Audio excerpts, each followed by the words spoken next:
The Veritas Radio Network is guaranteed the right to offend, annoy, agitate, shout, heresy, and entertain. You should start programming right now. Kind of like the cultural sewage served up on Bravo or CMT, only it's on 24 hours a day. Except Sundays. When the truth gets you angry and you throw your smartphone, remember, no one is forcing you to listen to the truth on the Veritas Radio Network. You can't handle the truth! You're doing that of your own free will. That's what makes this country great, and any gay marriage pointless. That's offensive! So there isn't much you can do about it, Chowderhead. I'm trying to think, but nothing happens. Grab a book, take a vow, and conform your mind to reality. Otherwise, you're just another Judas-inspired Karl Marx wannabe, and your children will steal your credit card number to buy tickets to the Miley Cyrus Twerkers Ball. I came in like a wrecking ball. Are you ready? Let's get it on the Veritas Radio Network's cruise. And welcome to this edition of the Modern Wrong World Made Right. This is Calvin Was Wrong, Volume 2, Episode Number 2. And we are concentrating today on the writings and the translated writings of St. Robert Bellarmine in the collected work, the book called AntiChrist. And we'll be joined shortly by our Latin expert, the man who translated this work into English for the rest of us to use, Ryan Grant of Mediatrix Press at mediatrixpress.com in just a moment. First, if you have missed any of the prior episodes of The Modern Wrong World Made Right, Calvin Was Wrong, the series is becoming very popular, and we're going to put it all together in a easily downloadable series of broadcasts, because there were 17, and sum them up into as few pieces as is possible. But it is available for download for Founders Pass members of the Veritas Radio Network at veritasradionetwork.com/join. And then under the tab Shows at the top of any Veritas Radio Network page, you would then find Shows and then Modern Wrong World, and then you'd be looking for Calvin Was Wrong Volume 1, and then there's Calvin Was Wrong Volume 2. And this is the second episode, and then again we are covering the Antichrist. And joining us now from, I guess, the usual place, a smoke shop in Idaho, is the translator of Antichrist by St. Robert Bellarmine, Ryan Grant. Ryan? Thank you, although I wish it was a smoke shop. It's actually a coffee shop. The pipe and cigar shop doesn't open up until about 1. Oh, so what is occupado in fuminato? Is that you're occupied smoking or you're busy smoking? Is that what that? That's just my busy message, regardless of what I'm actually doing. Translated, though, that means I'm busy smoking? Normally, because smoking a pipe has become so inseparable from work, they just go extremely well together at this point. Boy, howdy. I'm a big fan of cigars, so... I am too, but I don't have the budget for them, unfortunately, so I'm kind of... I get them once in a while, but I can't get them every day like I would like if I was... a little better off, and of course a lot of my work is supported by donors, and I have a specific donor that does donate so that I can buy tobaccos. He donates specifically for that purpose, so that because there are some people that would be like, hey, I'm not giving you money so that you can go off and go buy cigars with it, especially as I'm trying to pay bills. So it doesn't look very good. Well, it all looks good from here, especially the series, Calvin Was Wrong. And as I said, there's not a day that goes by I do not get a request from someone who is searching for the files or has heard about it and wants in on the scholarship, Robert Bellarmine, the translation and the scholarship that you put into it, and then the radio presentation. So the series is very popular and remains popular. So let's pick up where we left off. We're in chapter 3, I believe, of the Antichrist book, and it is shown that the Antichrist is yet to come. But before we move on, just a very brief, 2 or 3 minute long synopsis of chapter 1, Antichrist, and chapter 2, which dealt with he will be a specific man.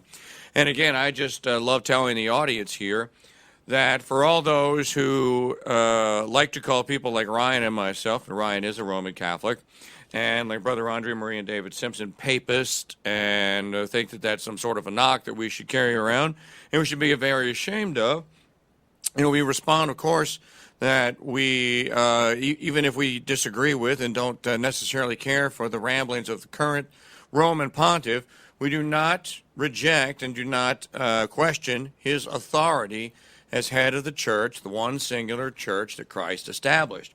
And with that, in the work that we're reviewing here, which is a defense of the papacy, which St. Robert Bellarmine was charged at prior to the Council of Trent, what we find, and I'll just repeat it for the audience again and for new listeners, that this work here of Bellarmine's is not a work of theology. It does not address, it touches on some, but it doesn't use them as part of the argument. It does not make theological, spiritual, opinion-based arguments. What the work does is show the actual extant, written and available history of the questions that were raised by Martin Luther, John Calvin, Illyricus, and other reformers at the time. And Bellarmine just masterfully uses the historical record. So these are great history lessons from antiquity and from the entire age and the tradition of the Roman Catholic Church. And with that, I'll turn it over to Ryan to begin our discussion of Chapter 3. Okay. Let's start with, of course, again, the review. So the early reformers, the early Protestant reformers, that they disagreed with each other very bitterly on many points. Luther and Calvin on imputation in the slave will and the extent of predestination. They disagreed with each other. And likewise on the Eucharist, Luther disagreed with many of his own as well as Calvin. And then in England, they had Catholic ceremonies but Calvinist doctrine and denied the Holy Eucharist. So, but there was one thing that forgot to add on Anabaptists and others, but there's one thing that unites each and every one of these groups.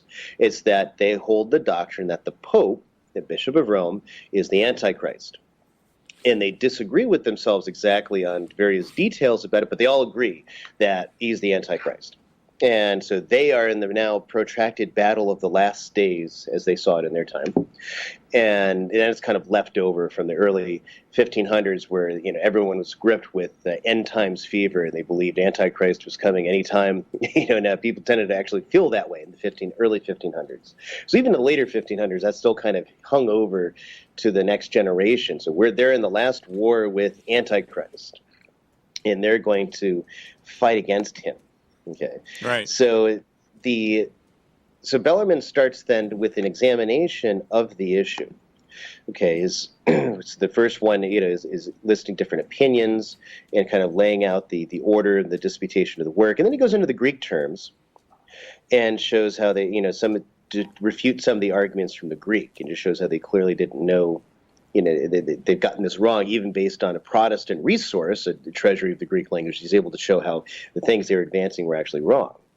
And then he goes to the next chapter, which is that Antichrist will be one specific man, and he takes on all the arguments and the clear testimony of Scriptures and the Fathers to show that Antichrist is going to be one man, not many in succession or many enduring for a long time. And this will become even clearer when he goes through the other sections. Right. So it can't be a succession of people that are all the Antichrist, so that is popes, or of men, right? Because you got this popular theory that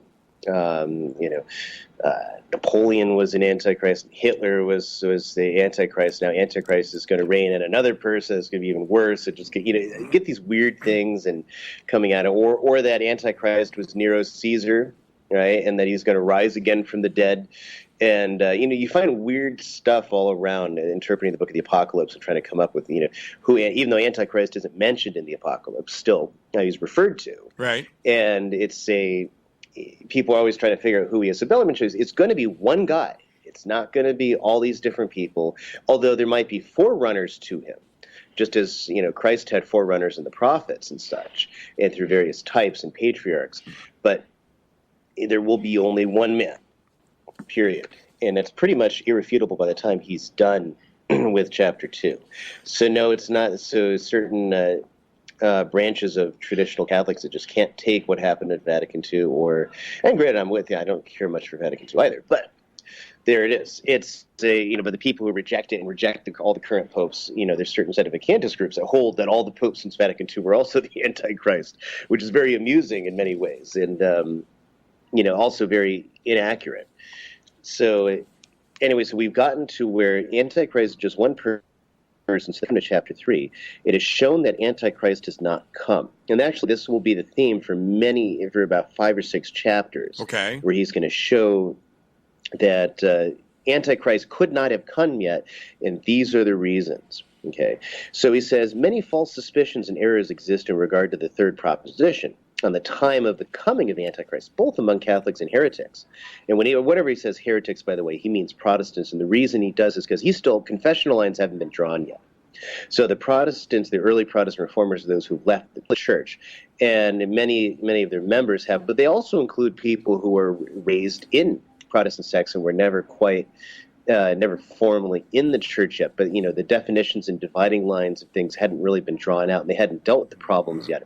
Well, how do we call people who were raised Protestant? So just as a clear, all those denying the Catholic faith, basically, it's all the Protestant sects wherever they are, they're just collectively the heretics in this work throughout all of the controversies. So anyway, with this distinction, Catholics know that Antichrist is not coming until the end of the world, which is true. But some err in that they think the end of the world is nearer than it really may be. On the other hand, the heretics err in the fact that they think Antichrist is coming long before the end of the world, and that he really already has come. Therefore, we shall speak on each error. Okay, so when he goes in, the first, hold on a second. The first error, then, is seen as some of the pre-Nicene fathers, which he'll get to, and then certain fathers that thought that Antichrist was coming then. So he adds on that they saw the malice of their times and they started applying the scriptures. So St. Cyprian had said, since Antichrist threatens, let the soldiers be prepared for battle. And he says in another place, you ought to know as well as believe and hold for a certain fact that the day of persecution of the head has begun, and the end of the world and the time of Antichrist approaches. And Cyprian was just looking at the persecution of the Roman Emperor Decius, and figuring the end is near. And Jerome says something similar, as well as Gregory the Great. And then Bellarmine adds on certain opinions of other fathers, as that St. Jerome relates. So you have a certain Jude in the 2nd century that thought Antichrist was coming and the world was ending. But, as Bellarmine says, he was deceived. Lactantius, who's an early church father, says, every expectation is no more than 200 years. And there he teaches that Antichrist was coming and the world was going to end 200 years from his time. But he lived in the times of Constantine around the year 300. Therefore, he thought the world would, by chance, end in the year 500, and which experience shows he was deceived. St. Augustine relates the error of, all these other, people in the ancient church that thought for sure it was coming in 100 years, it was coming in 50 years. And so he deals with a few other opinions that we can get to, but laying down clearly that, in early times people thought it was going to end. It didn't end. But look at the various fathers that are very moderated, like St. Augustine, where he said that it could be, but we don't know, so we shouldn't worry about it, more or less. And he said, it is not for us to know the time and the hour which the Father has placed in his power. All right, so now Bellarmine moves to the Protestants. What do they say? So first he relates, interesting one, the new Samosatans, who bide their time in Hungary and Transylvania. He says they teach in a certain book, which they titled Premonitions of Christ and the Apostles on the Abolition of Christ through Antichrist, that a little after the times of the Apostles, Antichrist appeared. That is certainly when it began to be preached that Christ is the eternal Son of God, as these people were basically proto-Unitarians. They think, on the other hand, that Christ is a pure man, and that there is only one person in God, and this faith was preached by Christ and the Apostles. Thus, a little after the death of the Apostles, Antichrist came to Rome, and after abolishing Christ the pure man, introduced another eternal Christ, and made God triune in Christ twofold. Right, so this opinion is easily answered, apart from the arguments which we asserted above, against all the heretics, and in 2 ways. Firstly, because when Antichrist will have come, he will make himself God, not someone else, as the Apostle says. Moreover, they themselves claim that the Roman pontiff does not make himself God, but preached Christ had made him God from a true man. Then they say, soon after Christ and the apostles slept, the true faith was thoroughly extinguished and the whole world began to worship Christ as a god. But Christ preached that the gates of hell were not going to prevail against the church, and the angel Gabriel preached that the kingdom of Christ would be forever. So anyway, so this opinion is just kind of absurd. But then you kind of hear that today. Right. You know, who do we think that comes to our doors and knocks on our doors and tells us that the true faith and all real religion was lost just right after Christ practically, but then magically restored, you know, through golden tablets and from God that came down from Kolob or something like that. If you really challenge the guys to come to your door, that is Mormons or you know, Jehovah's Witnesses likewise too. The whole thing was lost. They all got it wrong. So, God, you know, God founds the church and then lets the whole thing just collapse and go to hell. That makes a lot of sense, right? It really challenges you just to stop and question: can this really be the case? What's interesting about that too, Ryan, is that sorry, go ahead. Well, I was going to say what's interesting about that too is one of the constant refrains that we hear from our Protestant brothers and sisters is, well, if we're to believe you papists, then how do you answer the charge of what happened to all the saints or the holy people of the Old Testament? Did they just go, you know, according to you, since there was no church, there was no salvation, yada, yada, yada? Actually, that is very much, it's a good question. It's a silly question because it's provided for, and the answer is simply that Christ told us in the latter part of his passion that when, as it was recounted, that the tombs in the city of Jerusalem were all opened, and that he told the good thief, right, the beggar thief, the good thief on the other cross with him, that today you will be with me in paradise, and that he was going to open the gates of heaven. So obviously, this points to some place, a holding place for the holy, that where they were beforehand. Ryan Grant and I, and it's called the limbo of the just. Right, the limbo. That's what the fathers teach when it says in the creed that he, Christ, descended into hell. And what is meant there is he descended into the limbo of the just. That is where, you know, which was a region of hell where the fathers felt no pain. And it was, you know, outside of where there was any particular punishment. It was like a holding place in peace and waiting, as is related in the gospel, in the bosom of Abraham, as it was called. And Christ delivered all of the early fathers according to the ancient traditions and pious traditions, starting with Adam and Eve and others, so that they could go to, you know, to be taken up into heaven. So that's what happened to all the saints of the Old Testament. And the thing, and of course, we talked about that last time too, that I believe, unless I'm mistaken, or no, actually it was on Brother Andre's program. I was going to say that we were talking about the concept that the Old Testament is a lot of times referred to as a church. And it's largely a confutation of the words, because the same word in Hebrew, kaeth, comes into ecclesia, called out, from those being gathered is the Hebrew one. The Greek is those being called out.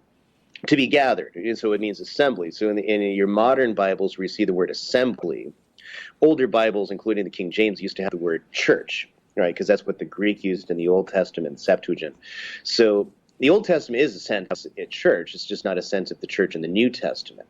And likewise, they say that, you know, there's sacraments in the Old Testament, right, and a good number of them too, and that these are all forerunners of the sacraments established by Christ the Lord when he established the church. Right. So that's what happened to them before. And then when Christ founded the church in the new and everlasting covenant.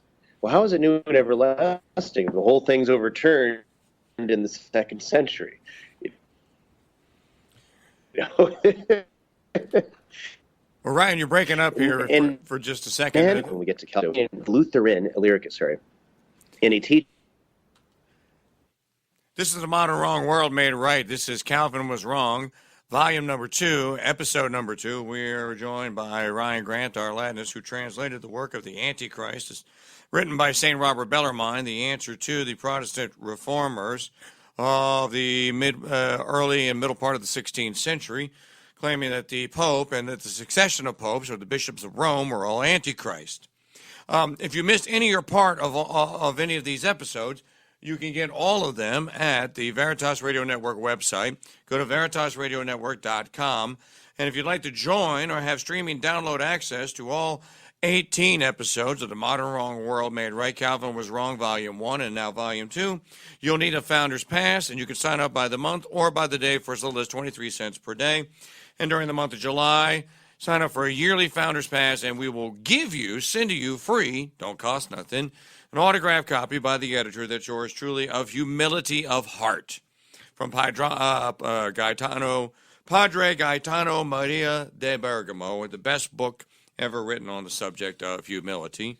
And there are other bonus awards as well for becoming a founding father and a crusader level at veritasradionetwork.com/join. Go ahead and take our time out, and we'll return with the next segment of Calvin Was Wrong, Volume 2, part of the Modern Wrong World Made Right series, exclusively here on the Crusade Channel, part of the Veritas Radio Network. Radio the way it should be.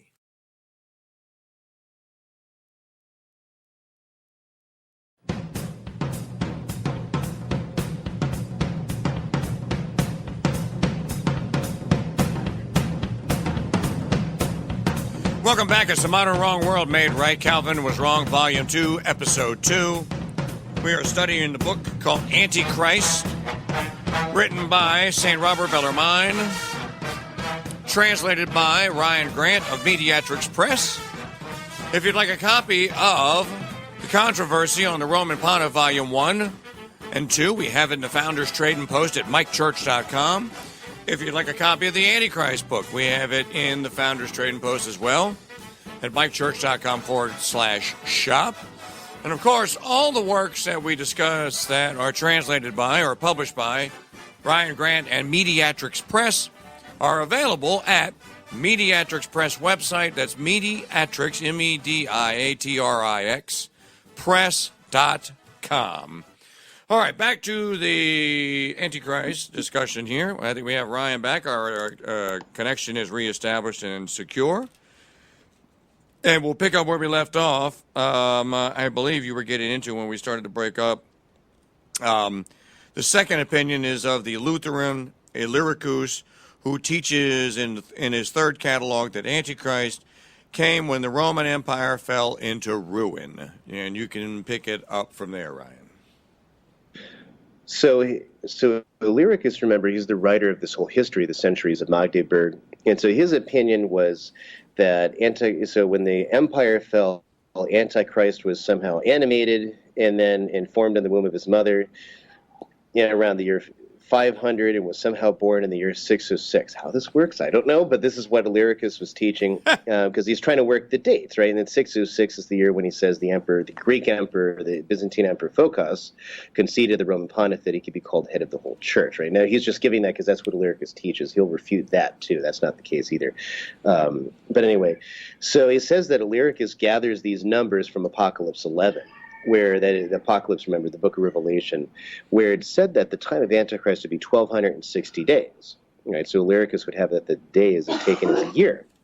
So the second number he gathers from the Apocalypse 13, where the number is at least 666. The number of the beast is 666. So this opinion can be refuted in two ways. Firstly, it follows that Antichrist was not only born but also died, and hence the end of the world already came. And the Roman pontiff took up the temporal sword, as they say, that is temporal dominion, at least in the year 699, because that's when various people had given the Roman emperors, the Roman pontiff, as these historians witness, all this various land in Italy. And so not long after that is in the year 760, Pepin, that is the father of Charlemagne, gave the Exarchate of Ravenna to the Roman pontiffs, along with a great part of Italy, as many historians witness, even the centurions themselves, right? So therefore, Illyricus' timeline just doesn't work out. And then the next thing is that if Antichrist began to reign in the year 760 and endured for 666 years, the end of the world would have happened in the year 1421. And now there have been more than 150 years after Antichrist died. Wow. But hey, don't let that stop you. Well, just because the dates don't match and the numbers don't add up, we're not going to let facts stand in the way of a great Reformation argument. That's, and then Bellarmine tries to anticipate an objection. So let's say that they were going to respond that after the 666th year of his reign, Antichrist didn't die, but only lost his temporal dominion. Thus, they might say that the spiritual kingdom of Antichrist endured for 1,260 years, which still would not have ended. And if they were to begin from the year 666, consequently, they ought to say that the spiritual kingdom, excuse me, hold on a second. Spiritual kingdom of Antichrist ought to endure considerably beyond his temporal kingdom.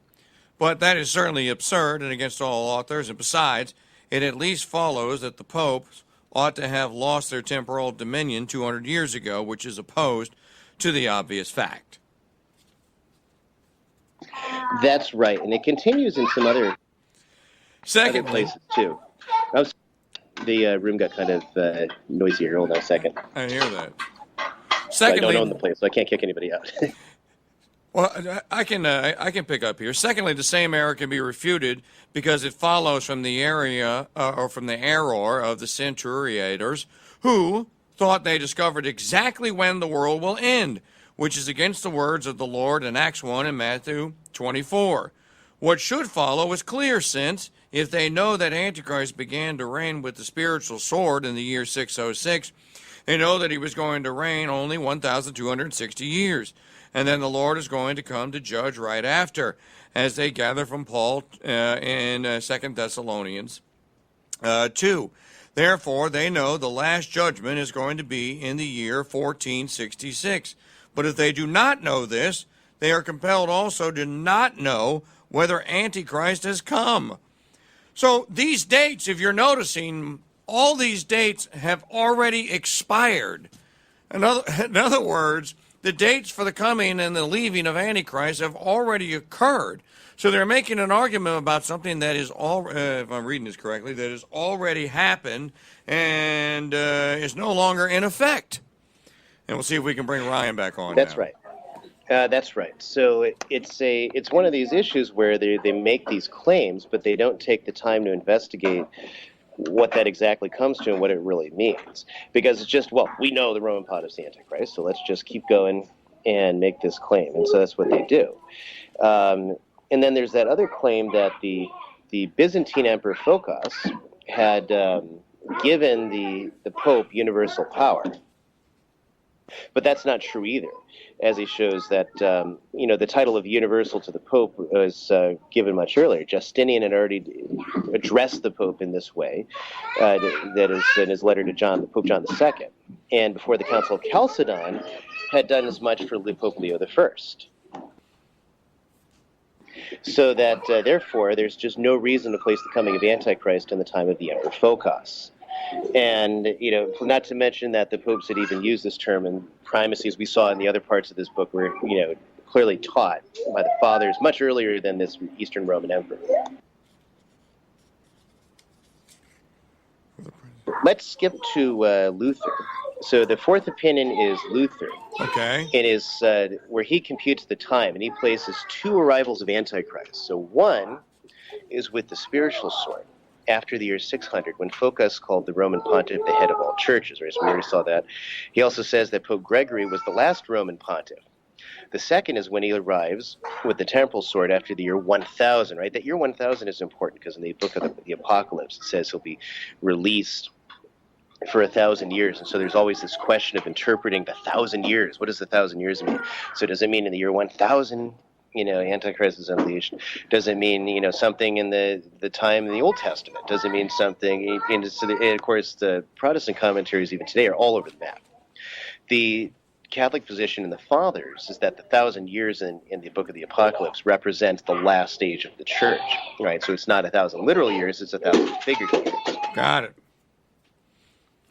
So anyway, so Luther and other Protestants agree on, on the arrival of Antichrist, except that Luther and others say that Gregory was a good and holy pope, while the Centuriators and this other one, David Catreus, say that Gregory, above all, did his best to introduce Antichrist, and hence he was the worst pope, which is a horrendous blasphemy. But on the second point, and the arrival, Luther and the Centuriators agree. So they have points of agreement and disagreement all over the map, but the only thing that they're really in absolute agreement on is simply the Pope is the Antichrist. So the schism has a schism. What's that? So there's a schism inside the schism. That's right, more or less. And because it's a tough book to read anyway. And if you're going to divorce yourself from the fathers and try to attack the church that Christ set up, I guess it's not really surprising if you'll go all over the map. Yeah, and this opinion, apart from the common arguments which will be made afterward, is easily refuted. Luther places the arrival of Antichrist in the year 600 and 1000 altogether without reason. On the year 600, we have already spoken in refutation of Cratreus. Concerning the year 1000, it can easily be shown that Luther places the beginning of the temporal reign of Antichrist in that time when Pope Gregory VIII deposed the Emperor Henry IV, for then he ruled temporally as well as waged wars. Well now, all of these things already happened, as Gregory II excommunicated the Byzantine Emperor Leo and deprived him of the rule of Italy in the year 715, as a historian Cedreno and Zonaro witness in the life of the same Leo. Furthermore, we already showed the Roman pontiffs had temporal dominion in the year 700, 300 years before the first millennium. So there again is the end of Luther's opinion. Right. Even though they still take that up today in many places, but just doesn't square with the historical fact. And I would like to, I haven't seen or studied or read or heard a modern work on how the Protestants still refer to Antichrist and still use Antichrist, because I know in email exchanges with Protestant listeners, I have been accused of being a shill for the Antichrist, and that the Pope is the Antichrist, etc., etc. Well, from whence do they get the arguments? I mean, Bellarmine is destroying each one of the arguments. If there are fathers of the Catholic Church, and there most certainly were, and Illyricus and Luther and Calvin are the fathers of the Protestant churches. Well, the fathers of the Protestant churches' arguments are mush. They don't stand up to even simple historical scrutiny, simply by just looking at the date record, just the record of the years. So I'm afraid I don't understand or don't quite get how it is that the Antichrist charge still has any legs to it, Ryan. Well, it's worth noting that today, for the most part, in mainline Protestant churches, you don't find this type of rhetoric that, claiming that the Pope is the Antichrist. A lot of them abandoned that some time ago. The Anglicans don't typically hold that. Neither do most modern Presbyterians. Most, I say. Hold on a second. And Ryan is at a public place with the Skype connection today, so I apologize for. They're just clearing out. So I feel bad, actually, because I have a lot of kids, so I know how it is. So unfortunately, it's just too loud for the speaker. But let's see. So anyway, so the modern groups often, don't, but you do see that amongst a lot of Baptists, a lot of evangelicals, or not all either. I've had some very good friends who are Baptists that didn't at all particularly feel that way, but certainly Jehovah's Witnesses do, Seventh-day Adventists do, Assembly of God's they all hold pretty resolutely that the Pope's the Antichrist. So that's where the modern convergence is. Whereas again, like I said, most Lutherans don't. I can't think I've ever met a Lutheran that had a very distinct opinion on that. So but then continuing that, he goes through the various opinions, where it's again the same issue with the dates, and he comes to this other particular Lutheran named Wolfgang Musculus, and who is in his works under the title of Ecclesia, that church. Antichrist came a little before the times of Saint Bernard, around the year 1200. And he attempts to show this because Saint Bernard enumerates many vices of men, and especially churchmen, and very serious persecutions of the church, adding, "It remains only for the man of sin to be revealed." But this opinion also is refuted without much effort. St. Bernard merely suspected, from the evils which he saw in his time, that Antichrist was near, just as we said many fathers suspected it in their times. Right? Because if you remember, St. Bernard in his times, he wrote a whole book to Pope Eugene III, laying out the evils and abuses in the church. It's called De Consideratione. I know it's in translation. I just can't remember where you can find it. But anyway, so that's it's a clear thing is that, it looked that way, it looked bad, but, it didn't happen. And so the next thing he'll do is that the reign or the rule of Antichrist hasn't begun, and that's the next chapter, right? And there's various signs. So all of these chapters are meant at demolishing the idea that Antichrist has come. Interesting. This is the Modern Wrong World Made Right. Calvin Was Wrong, Volume 2, Episode number 2. Now, this Wolfgang, we were breaking up a little bit, and I want to go back over this because I think this is an interesting point. Wolfgang Musculus, in his works in the title of De Ecclesia, and my Latin thinks she was getting a little better, so that is of the church, or of or about the church. On or about the church. On or usually about, with okay. Titles where it has de, they say on the church. So or on the church. day. Affirms that Antichrist came a little after the times of St. Bernard, as you just said. Now, and of course, he's talking about St. Bernard of Clairvaux. Interesting that I just began reading the collected works of the letters of translated by Father Hugh Owen at the turn of the last century, right? Collected works of St. Peter Damian, and the letters that he wrote to Pope Leo X. And he writes about some of these controversies that St. Bernard is writing about here, where there were where there was great strife inside of Holy Church, which seems to it just be a source of laughter and a source of merriment and myrrh with our Protestant brothers and friends. You guys can't even get your stuff together. Look, you're all messed up. You're this and that and the other. But in reality, it really gives us a chance, you and I a chance, and when we're with Brother Andre Marie or David Simpson, a chance to point out that the history of the Roman Catholic Church is a history of fallible men. But one thing that stands infallible is the teaching. And we always go back to the teaching. And the teaching, once it's dogmatic and it's declared true, then it's dogmatic and it's true. And it doesn't change and it can't change. So yes, fallible men come and go. And yes, there are sinners and tragedies inside the church. But the church itself, the mystical body of Christ, just continues, and continues, Ryan Grant. And I just think we would be remiss at this point to not mention that I'm glad that Robert Bellarmine, that St. Bellarmine, is pointing out that there were problems at this time that were dealt with by St. Bernard of Clairvaux, because there were. And it just illustrates the point again, that there is no perfection, but that the church is perfect. That's not the men of the church. What it is that the church does, what she teaches, is spotless, as they say, right? That's correct. And essentially that it really comes down to what Cardinal Consalvi, the Secretary of State of Pope Pius VII, said when Napoleon arrested the Pope and he went to protest. And Napoleon said, "I've had enough of you. I'm going to destroy the Catholic Church and remake it as I see fit." And Consalvi laughed. He said, "You can't do that.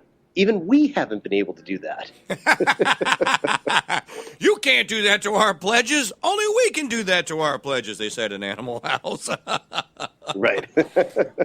So, no matter what you have, I mean, you got bad times and bad situations, but as we go through the book, we'll see it's a lot worse than just mere corruption in the church. Right? Even the horrors that we can recount since the 1960s, of course, abuses in the liturgy, or things that had their antecedents back in the 40s, like the pedophile crisis, which is absolutely monstrous. Yes. Even if it was just one, it would be so absolutely monstrous. The perpetrator should be hung, drawn, and quartered, and then a few other nasty things done to them, probably. But the reality is that even these pale in comparison to what will happen when Antichrist comes. And that's one of the things that's clear in the book of the Apocalypse, as we'll see.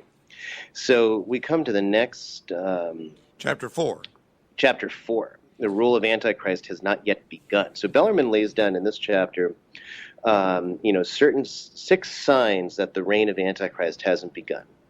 And so 6 signs in the arrival of Antichrist that will come around, and that you'll be able to recognize it once it happens. You won't be able to predict persons, dates, places, whatever, but you will be, once they start happening, the faithful, those who are still the virtue of faith, will see it and they'll recognize it. So you have So there's two signs that precede Antichrist, which he labels as the preaching of the gospel throughout the entirety of the world and the desolation of the Roman Empire. And that's going to be careful consideration to deal with that, what he means by that one.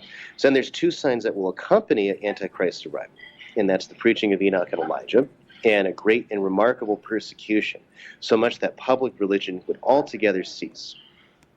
Then there's two following or subsequent signs, namely the desolation of Antichrist after 3.5 years and the end of the world, which we see presently still exists. Yeah. And that last point, obviously, it's supposed to be soon after he comes that the whole thing ends. And, well, guess what? We're still here. And we may be in the, right now, we may be entering that phase where the preaching of Enoch and Elijah may be on its way. After a remarkable persecution, we are about to find out whether or not the ancient church that stood in opposition to the evil that is the worst heresy of all, which is Islam, whether or not she rises to the occasion, as she did throughout all of her history, through all of these travails represented in the success and the longevity and the survival of the states. I say states as in countries of Christendom, or whether or not she shrinks and becomes a small, viable, yet much smaller entity that basically has to begin nearly all over again, which has happened before. So we'll find out. Why don't we take our time out here and come and pick up where we left off here, and we'll try to get as far through chapter 4. I think we can make it to the end of chapter 4. When we come back here. This is The Modern Wrong World Made Right, Calvin Was Wrong, Volume 2, Episode 2.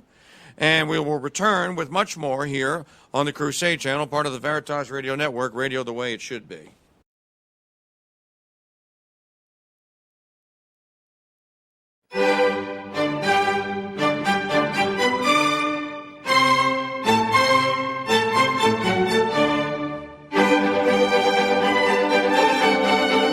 And welcome back. This is The Modern Wrong World Made Right.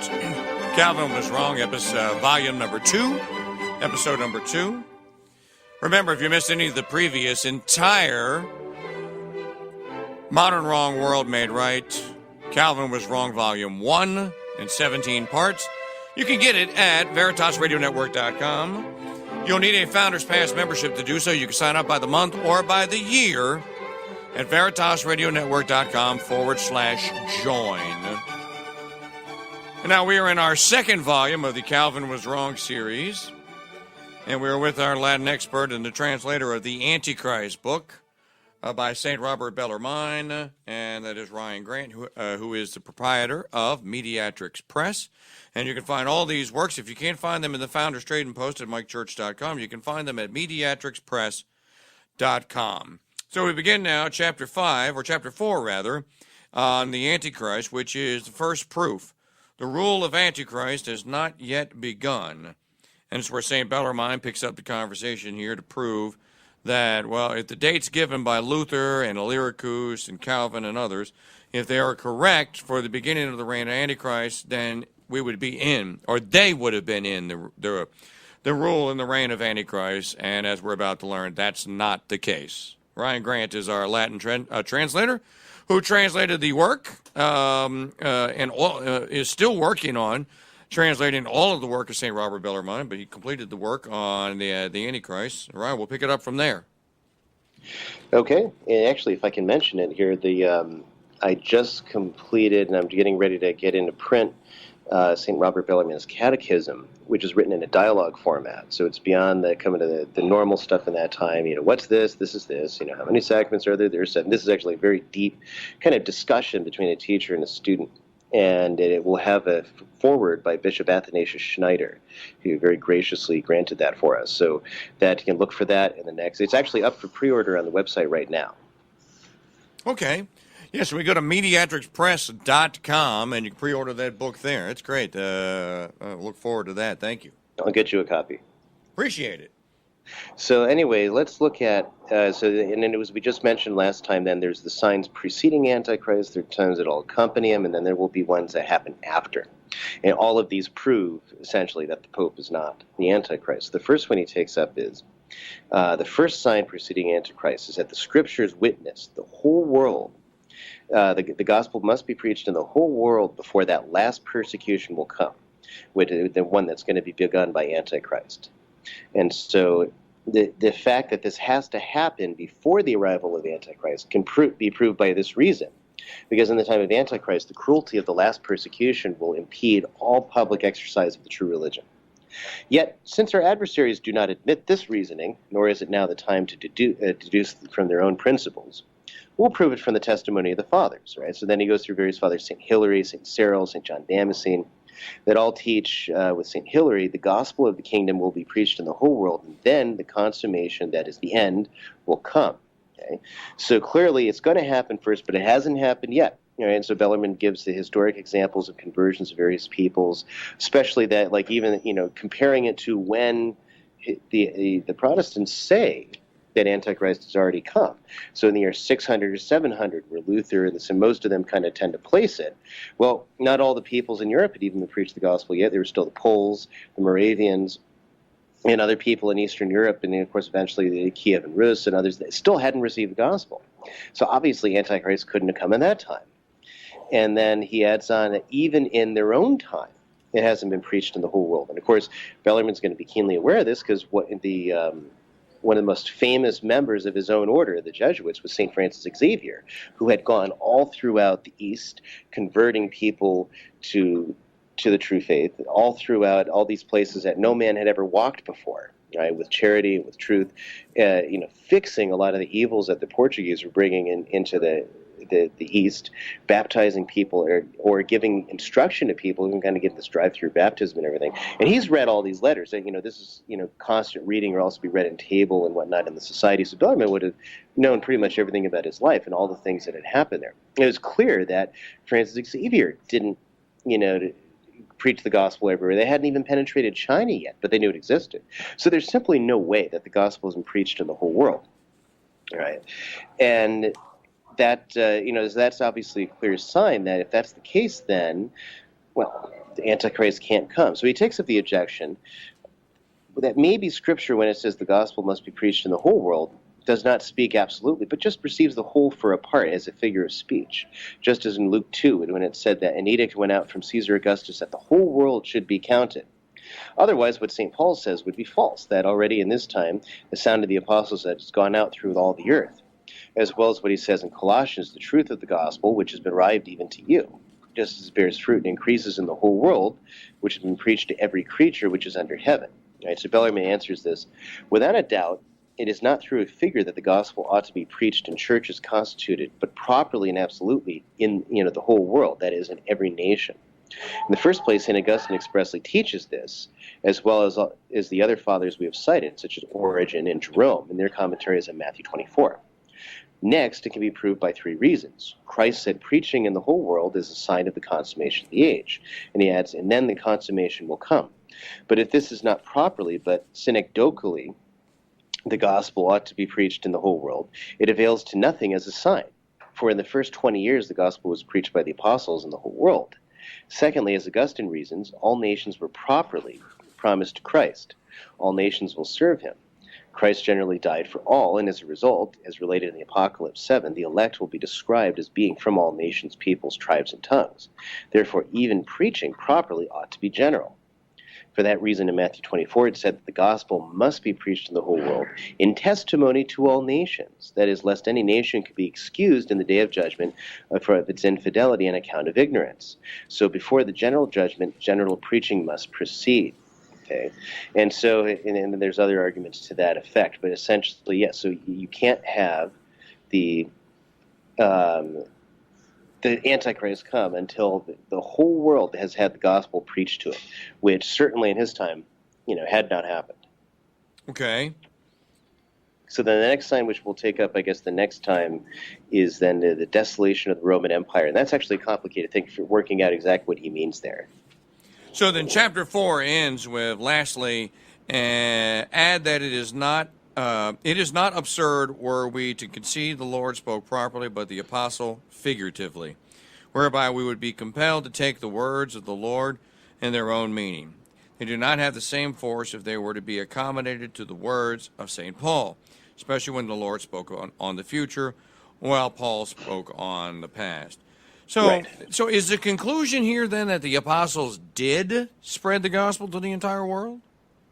The conclusion is that the apostles spoke by a figure of speech, because they most certainly did not get to the entire world. They did not penetrated China. Certainly, they had not seen, Japan, North America.